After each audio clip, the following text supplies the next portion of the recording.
दोस्तों, एक तरफ तो भारतीय जनता पार्टी नीतीश कुमार के चेहरे का ऐलान नहीं कर रही, उनको मुख्यमंत्री पद का दावेदार नहीं बना रही, और दूसरी तरफ अब खुद अमित शाह ने जेडीयू के खिलाफ प्रचार शुरू कर दिया है। यह बात आपको चौंका सकती है, लेकिन यह सच है और उसका वीडियो भी मैं आपको दिखाऊंगा।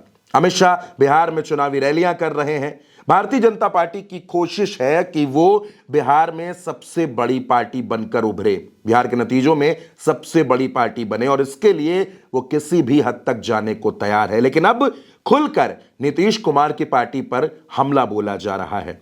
पहले जो कुछ कहा गया, जो कुछ सुना गया, लेकिन अब चुनावी रण है और इस चुनावी रण में अमित शाह मंच पर थे और उन्होंने राम मंदिर का नाम लेकर, रामलला का नाम लेकर नीतीश कुमार को बुरी तरह से घेर लिया।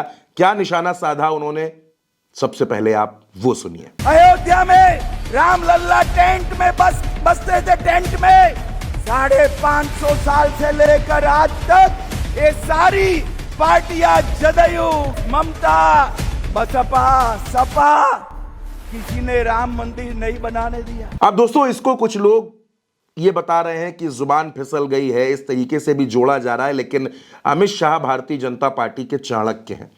वो जो भी बोलते हैं बड़ी रणनीति के साथ बोलते हैं, सधे हुए शब्दों में बोलते हैं, और वो सीधे सीधे राम मंदिर के निर्माण में रुकावट के लिए नीतीश कुमार की पार्टी को जिम्मेदार ठहरा रहे हैं।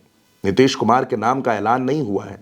नीतीश कुमार ने नरेंद्र मोदी की चुनावी रैलियों से दूरी बना ली है। वो ना तो मुजफ्फरपुर की रैली में नजर आए, वो ना तो छपरा की रैली में नजर आए, और अब तो सीधे तौर पर अदावत छिड़ गई है। नीतीश कुमार ये चाहते हैं कि उनके नाम का ऐलान किया जाए, क्योंकि महागठबंधन तेजस्वी के नाम का ऐलान कर चुका है, तेजस्वी को अपना मुख्यमंत्री पद का दावेदार बता चुका है, लेकिन एनडीए में दूल्हा कौन है अभी ये किसी को पता नहीं है। एक तरफ तो नीतीश के नाम का ऐलान नहीं होता, दूसरी तरफ उनकी पार्टी पर इस तरह का हमला बोला जाता है, और उसके साथ साथ अमित शाह ये भी कहते हैं कि आप सम्राट चौधरी को जिताइए, आप विजय सिन्हा को जिताइए, मोदी जी इनको बड़ा आदमी बनाएंगे।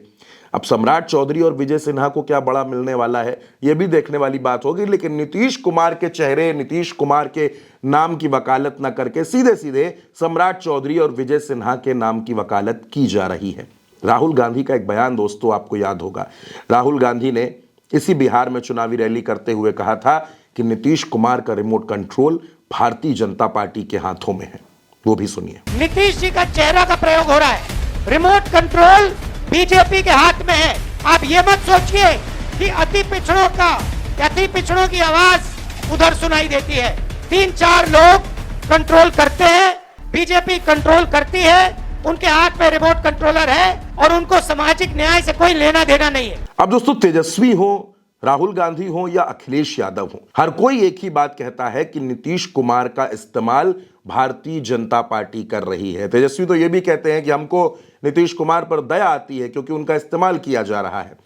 महागठबंधन की तरफ से चेहरा भी साफ है, नीति भी साफ है, महागठबंधन का घोषणा पत्र भी आ चुका है, लेकिन एनडीए के खेमे में खलबली मची हुई है।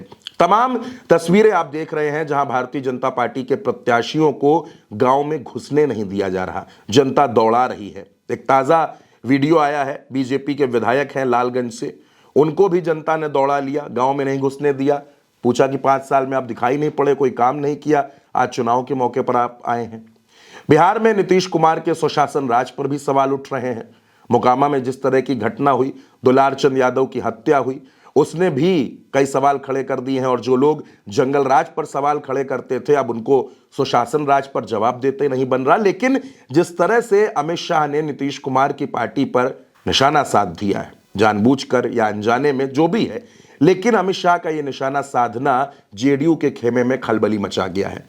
पहले तो आपने उनको दावेदारी नहीं दी, मुख्यमंत्री पद का चेहरा नहीं घोषित किया, और अब इस तरीके से हमला भी बोला जा रहा है। तो कुल मिलाकर जो बिहार का चुनाव है बड़ा दिलचस्प बन चुका है, और इसमें एनडीए के अंदर मचा हुआ घमासान ही उसका बड़ा नुकसान कर रहा है। इस खबर में फिलहाल दोस्तों मेरे साथ इतना ही। आप उल्टा चश्मा यूसी को सब्सक्राइब करिएगा, अपना साथ दीजिएगा। नमस्कार।